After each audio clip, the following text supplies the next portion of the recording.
Back up to the start for another heat of the women's quads, the Princess Grace Challenge Cup, between two Dutch crews, Hollandia Roeiclub from the Netherlands on the left of your picture, and Skøll, again from the Netherlands, on the right of your picture on the Buckinghamshire station.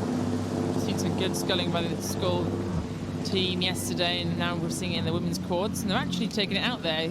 I'd expect the Dutch crew the national Dutch crew on the left of your screen, Berkshire station, to be moving away, but they're throwing it at them and keeping within touching distance there. Good start by both crews.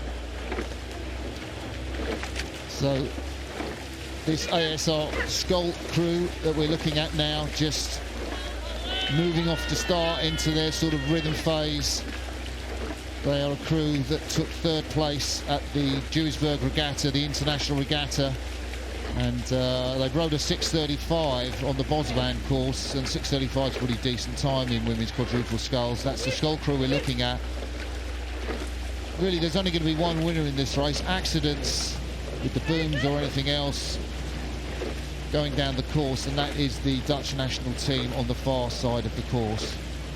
How do you rate what their sculling's like as we join them sort of halfway down at Forley? How do you rate their sculling, Jess, compared to the British women's quad that we saw earlier this morning? Yeah, I mean, the Dutch are kind of a class crew. They've won quite a few medals recently on an Olympic level. They've got the silver in Rio, so they certainly have that pedigree and they know how to do it. And they look like one of the Dutch crews you'd expect. It looks quite low, it looks quite long, it looks rhythmical.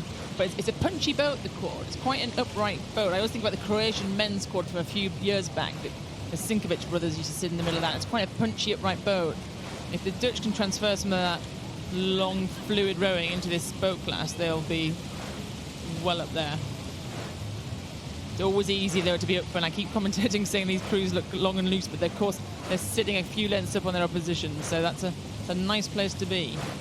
So the 30-year-old Olivia van Rooyen, who is stroking that boat from the De Hoek Club in the Netherlands. We've seen it go away. Sophie Sauer in the three-seat 32. Inge Janssen, you mentioned that silver medal crew. She's the survivor from that crew that took silver behind Germany in Rio. And Roos de Jong, who was in a double at the start of this season, supposed to be with Lisa Chaynard, but Nicole Boykers, who was in this Dutch women's quad, was injured, got a back injury. So Lisa Chaynard's here in the single. I think Nicole Boykers is recovering, and Nicole, if you're watching this, we wish you well on your road to recovery. Hope to see you back in a boat soon. But Roos de Jong from the Proteus Ertes Club, the 25-year-old, is in her place. Yeah, we just had a shot of Inge Janssen there in a two-seat. A slight bend of the arm. Now, Inge's spent quite a time in the single scull, so she's probably fairly efficient in her sculling. And we'd like to look at rowing and think you leave a long, strong arm, because bending the arm sometimes reduces the power. There's a very famous German rower, Katrin Boran, who used to have a good bend of the arm. And I think if your arm is strong enough and the lats are strong enough, and that's a kind of held position, it can be a successful way to scull. Yeah, Natalia Madaj, the Polish stroke of that double that won the Golden Olympics, beat Thornley and Granger, and she's got that bent arm too. And it must, you're never going to coach it, but it must be possible. You hold the power in your lats. And Katrin Boran, as you mentioned, you'd look at her and then how many Olympic gold medals does she have? 3, 4? She's got a bag full. Yeah, she has, hasn't she? So, two Dutch crews in this heat of the Princess Grace Challenge Cup for open women's quadruple sculls. On the right of your picture, it's the Dutch national team from Hollandia Roeiclub, and on the left of your picture, the crew from A.A.S.R Skøll from the Netherlands. And if you're wondering what A.A.S.R stands for, it's Allemagne Amsterdamse Studentenroeivereniging Skøll. I'm glad you said that, not me. Yeah, I'm not glad I said it actually, because I'm sure I will have made some mistakes. Get some complaints. Yeah, 3:25 to Forley, decent time to the halfway mark for these two crews. So they can just keep relaxed now, keep ahead, make sure they don't make any mistakes. There's one-on-one racing, and the Skøll crew, this is their last chance. They're going to be putting themselves under pressure, coming down the enclosures, see what they can do with the sprint. But I think they're a bit out of touch now with this national team.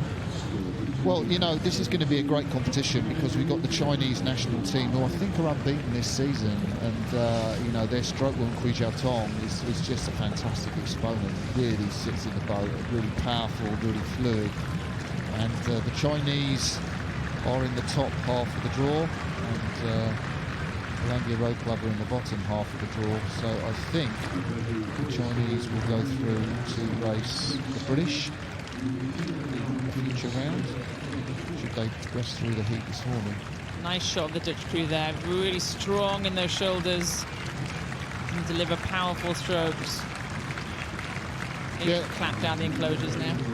Yeah, the Dutch just coming through to the finish. We'll have a look at the finish camera shots. They have led all the way. Skøll have stuck to their task, stuck to their guns the whole way down, the crew in the red, but only one winner of this race, barring accidents, and the crew from Hollandia Roeiclub will take this heat at Princess Grace Challenge Cup for women's quadruple sculls from their opponents, a fellow countrywoman from Skøll in the Netherlands, and a very comfortable win. Confirmation there, Hollandia Roeiclub take this heat.